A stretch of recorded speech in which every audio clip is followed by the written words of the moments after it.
Bango. Bango ng pakwan.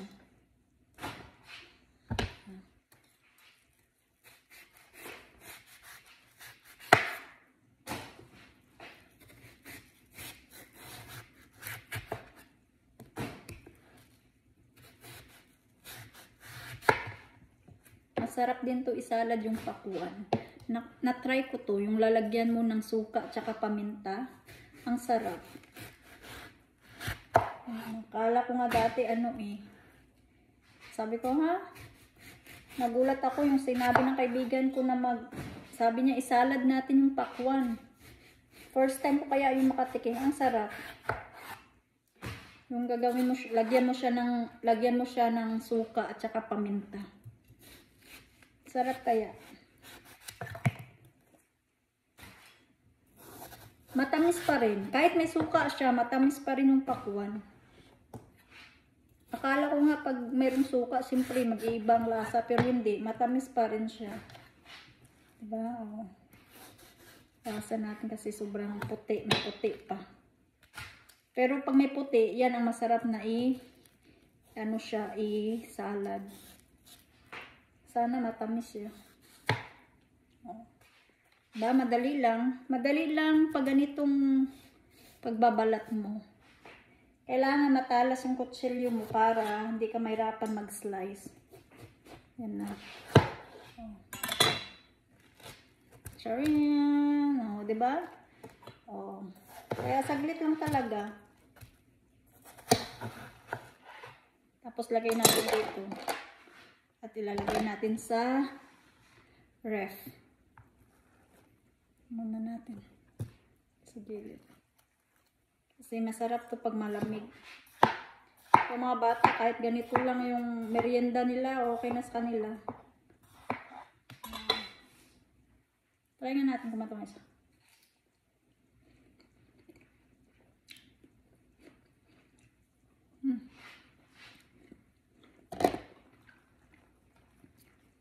Diba?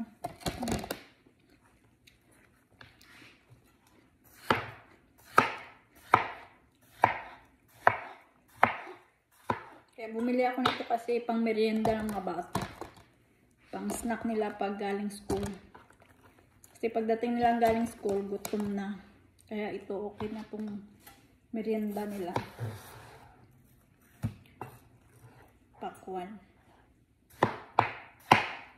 Parang, di ba? Pulang-pula siya. Matamis siya. Ayan.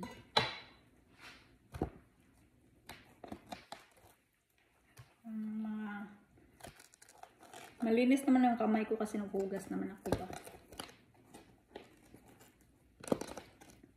Ayan na. At ilalagay ko sa freezer. Ganyan. Para pagdating ng mga bata, mayroon na silang pang merienda. Ako gusto ko sa pakwan mayroong asin. Lalagyan ko yun ng asin.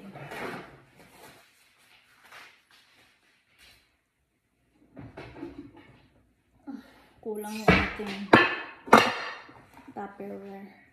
Lalagyan natin dito.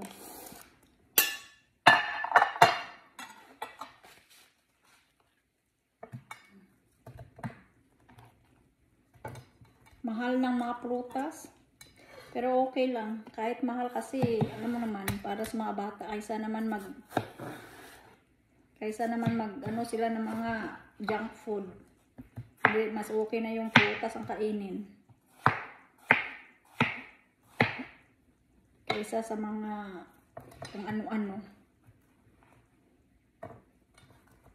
Minsan, yan. Mga raspberry at saka mga blueberry. Yan, paborito ng mga bata. Kahit ako. Minsan yan lang ang babaunin nila sa school, yung snack nila. Kailangan may prutas ba. Si Scarlett, mas mahilig siya sa saging. Saging naman yung kay Scarlett. Kay Violet, raspberry, blueberry, mga ganun. Mga berries. Yan. Hindi na kasya, kainin ko na. Hindi na kasya sa Tupperware, kaya kainin ko na. Yung matira. Diba?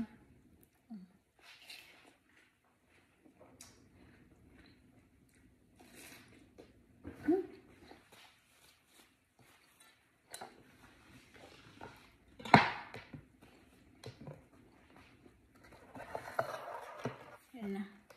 Hindi na kasi.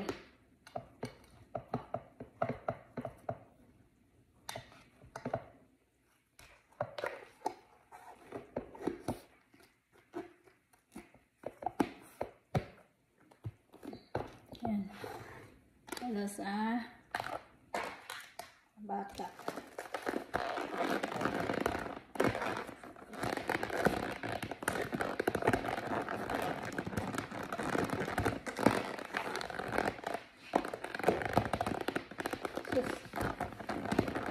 Tuloy pa siya.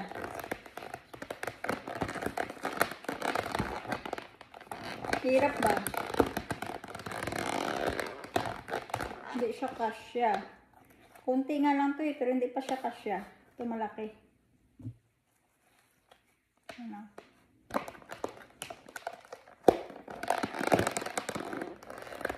Ayan. O, diba?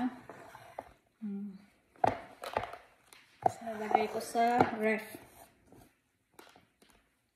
Tapos,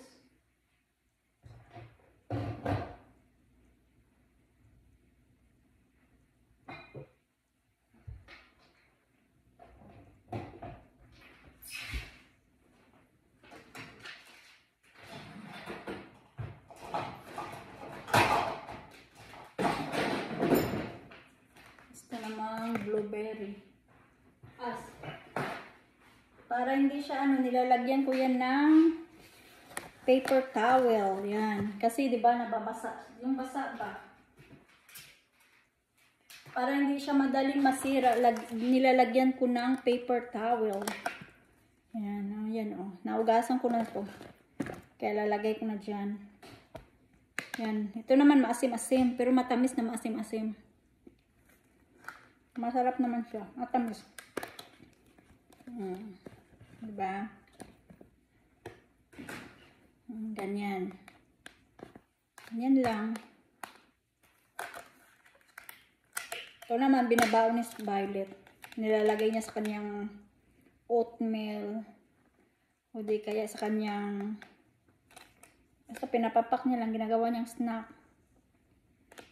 Ganyan. Yeah. Kasi mahilig sila sa prutas.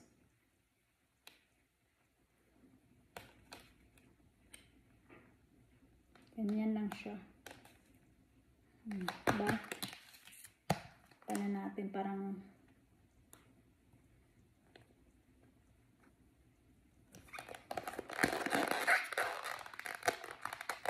diba? Tapos lalagay lang natin yan sa ref. Good for 3 days na to. Good for 3 days. Or 4 days.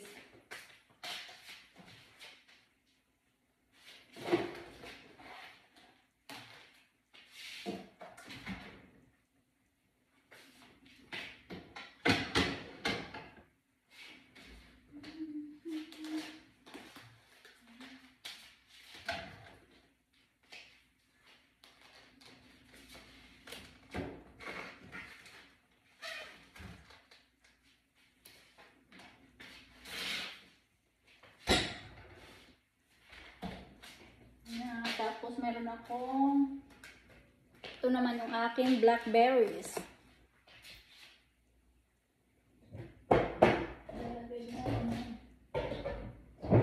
Blackberries.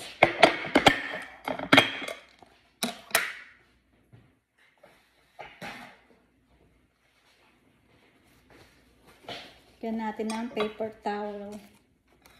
Tapos ano pa lang.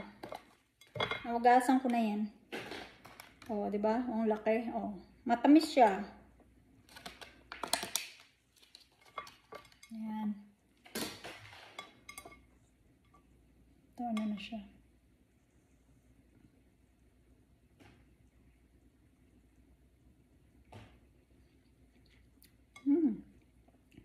Sarap, matamis.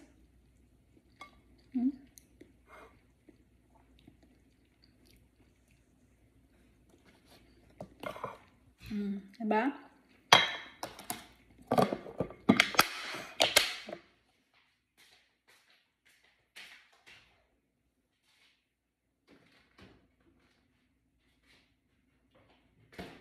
lang ang baon ng mga bata.